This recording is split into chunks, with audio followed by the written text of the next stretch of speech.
नमस्कार। तो आप लोग आ गए हैं हमारे इस चैप्टर 1 के थर्ड वीडियो के अंदर और यहाँ पे हम लोग को चाहिए आंसर्स। किसके आंसर चाहिए? क्वेश्चन के। कहाँ है क्वेश्चन? आपकी स्क्रीन पे ये रहा 5 करोड़ के लिए। अब जो पहला क्वेश्चन है वो हमसे ये पूछ रहा है कि जो विटेकर थे उस विटेकर ने जो 5 ग्रुप में किंगडम का क्लासिफिकेशन किया था, मोनिरा, प्रोटिस्टा, फंगी, एनिमेलिया, प्लांटे, ये जो पांचों क्लासिफिकेशन उसने करा था, इसके मेरिट्स बताइए। देखिए दो होता है, एक होता है मेरिट, एक होता है डीमेरिट, एक होता है एडवांटेज, एक होता है डिसएडवांटेज।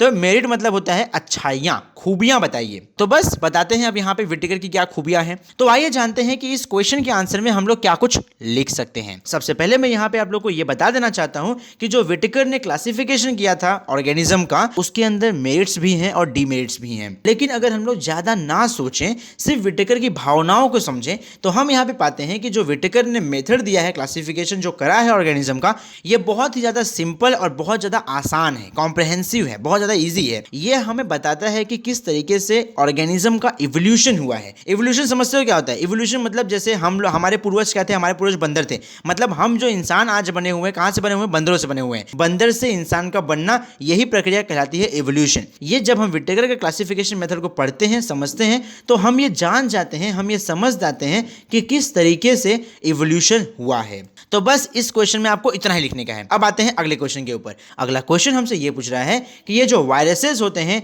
इनकी क्या खासियत होती है। देखिए ये क्वेश्चन सुन के मेरा खून खोल रहा है। क्यों? क्योंकि हमने अभी अभी देखा था कोरोना वायरस, और उसकी तो भाई बिल्कुल भी कोई खासियत नहीं थी, उसकी सिर्फ और सिर्फ बुराइयां थी।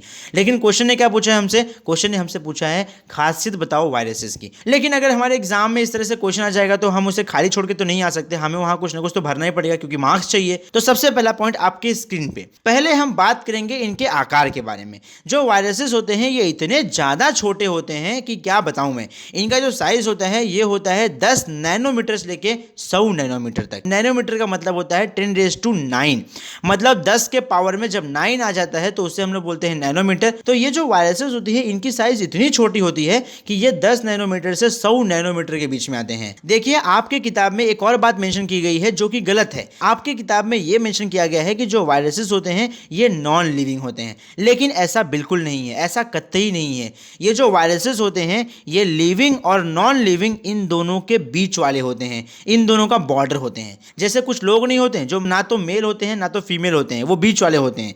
तो वैसे ही ये जो वायरसेस हैं ये भी बीच वाले बंदर हैं। ये ना तो लिविंग है ना तो नॉन लिविंग है, ये उनके बीच वाले हैं। और उसके बाद अगर हम इन वायरसेस की साइज को बैक्टीरिया की साइज से कंपेयर करें तो हम ये पाते हैं कि वायरसेस की साइज बैक्टीरिया से 10 से 100 गुना कम है। और यह इतने छोटे हैं कि इनको हम तभी देख सकते हैं जब हम यहाँ पे इलेक्ट्रॉन माइक्रोस्कोप का यूज करेंगे।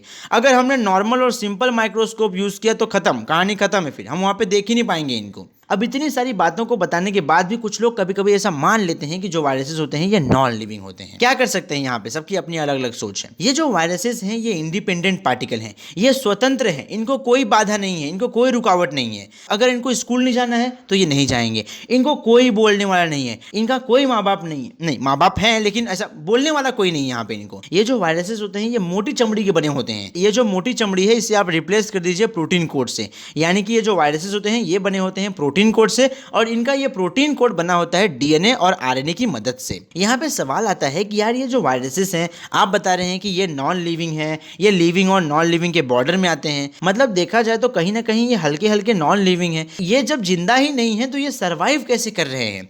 देखिए इनका सर्वाइवल का तरीका ही बहुत अलग है। ये जो वायरसेस होते हैं ये किसी भी एनिमल और किसी भी प्लांट के अंदर घुस के सर्वाइव करते हैं, और जिसके भी अंदर ये घुसते हैं उसे ये बोलते हैं कि ये है होस्ट सेल, और उसी होस्ट सेल के अंदर रह के उसी का नमक खा के उसी का प्रोटीन खा के अपने आप को रेप्लिकेट करते हैं, अपना डुप्लीकेट तैयार करते हैं, अपना कॉपी तैयार करते हैं, अपने बच्चे पैदा करते हैं, और बाद में आगे चल के उसी ऑर्गेनिज्म को तबाह कर देते हैं, उसको खत्म कर देते हैं, फिनिश कर देते हैं, खत्म, टाटा बाय बाय। तो देख रहे हो ना ये वायरसेस कितने दगाबाज हैं। ये होस्ट सेल के अंदर घुसेंगे, वहीं से खाना खाएंगे और आगे चल के उसी को डिस्ट्रॉय कर देंगे, और वहां पे अपने बहुत सारे बच्चे पैदा करेंगे। बहुत सारे वायरसेस पैथोजेनिक होते हैं। पैथोजन का मतलब होता है कि ये ऐसे जीव हैं जो किसी और ऑर्गेनिज्म की बॉडी में रहते हैं और उसी का नमक खाते हैं और नमक हरामी करते हैं, उसे हम लोग कहते हैं पैथोजन। तो ये जो वायरसेस होते हैं ये पैथोजेनिक होते हैं और साथ ही साथ में वायरसेस की वजह से प्लांट और एनिमल के अंदर बहुत सारी तरह तरह की डिसीज होती हैं, बीमारियां होती हैं। तो बस आपको इस क्वेश्चन के आंसर में जैसे आपकी स्क्रीन पे लिखा गया है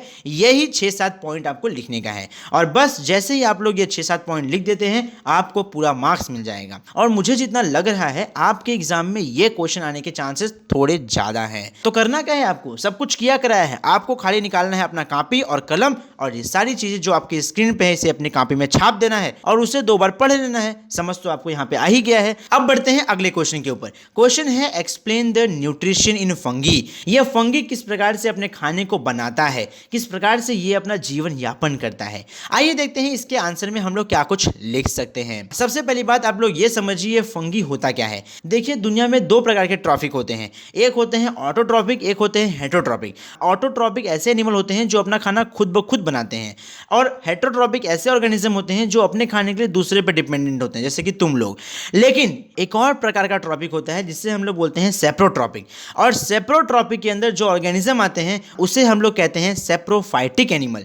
तो ये जो फंगी होता है ये सेप्रोफाइटिक होता है। अब सेप्रोफाइटिक का मतलब होता है ऐसे जीव जो अपना खाना मरे हुए ऑर्गेनिज्म से बनाते हैं, यानी कि जो चीजें मर चुकी हैं, जो चीजें सड़ रही हैं, यानी कि लाश पर से अपना खाना बनाते हैं, उसे हम लोग बोलते हैं सेप्रोफाइटिक मोड ऑफ न्यूट्रिशन। तो उसी मरे हुए ऑर्गेनिज्म की बॉडी के अंदर से खा खा के ये जो फंगी होते हैं ये अपने आप को सर्वाइव रखते हैं, ये अपने आप को जिंदा रखते हैं। और इसी तरीके से ये जो फंगी होते हैं ये उस ऑर्गेनिज्म को खा खा के एक समय पे पूरी तरीके से उस ऑर्गेनिज्म को खत्म कर देते हैं। और कहीं ना कहीं देखा जाए तो ये चीज सही भी है, क्योंकि जब ऑर्गेनिज्म मर गया है तो वो सड़ेगा और सड़ेगा तो बहुत ज्यादा बदबू क्रिएट होगी आजू बाजू में और बहुत ज्यादा हार्मफुल गैसेस निकलेंगी जो हमारे इन्वायरमेंट के लिए हानिकारक होंगी। तो ये फंगी का होना भी बहुत ज्यादा जरूरी है हमारे इन्वायरमेंट में, ताकि इस तरीके से जो मरे हुए ऑर्गेनिज्म हैं, जो डेड बॉडी पड़ी हुई है, इनका डिकम्पोजिशन जल्दी हो जाए। अब बढ़ते हैं लास्ट क्वेश्चन के ऊपर। क्वेश्चन है which living organism are include as a kingdom Monera. Question है कि ऐसा कौन सा ऑर्गेनिज्म है जिसे किंगडम मोनेरा के अंदर इंक्लूड करा गया है। तो आइए जानते हैं ऐसा कौन सा बदकिस्मत ऑर्गेनिज्म है जिसे किंगडम मोनेरा के अंदर इंक्लूड कर लिया गया। सबसे पहले तो आप लोग यहाँ पे ये समझिए किंगडम मोनेरा की क्या फरमाइश है। अगर आपको किंगडम मोनेरा में ऐड होना है तो किंगडम मोनेरा की पहले फरमाइशें पूरी करनी पड़ेगी। इसकी कुछ क्राइटेरिया हैं। क्राइटेरिया क्या है? कोई भी लिविंग ऑर्गेनिज्म तभी किंगडम मोनेरा के अंदर आ सकता है जब वो यूनिसेलुलर हो, मतलब उसका पूरा बॉडी सिर्फ और सिर्फ एक सेल से बना हो। दूसरा, वो जो लिविंग ऑर्गेनिज्म है या तो वो ऑटोट्रॉफिक हो या तो वो हेटरोट्रॉफिक हो, मतलब वो या तो अपना खाना खुद बनाता हो या तो वो अपने खाने के लिए दूसरों पर डिपेंडेंट हो। किंगडम मोनेरा के इतने नखरे क्यों हैं? क्योंकि किंगडम मोनेरा आता है प्रोकैरियोटिक के अंदर और जो प्रोकैरियोट्स होते हैं इनका जो न्यूक्लियस होता है वो वेल डेवलप नहीं होता है। ये बात आप लोग को पहले से पता है। कहने का मतलब ये है कि यहाँ पे न तो न्यूक्लियस मेम्ब्रेन है और न तो सेल ऑर्गेनल्स हैं। सेल ऑर्गेनल्स मतलब साइटोप्लाज्म, गोल्गी बॉडी, माइटोकॉन्ड्रिया, कोई भी चीज यहाँ पे नहीं है। ठीक है, अब सारी बातें समझ गई। तो अब तो बता दीजिए कि इसके अंदर कौन से ऑर्गेनिज्म है किंगडम मोनेरा के अंदर।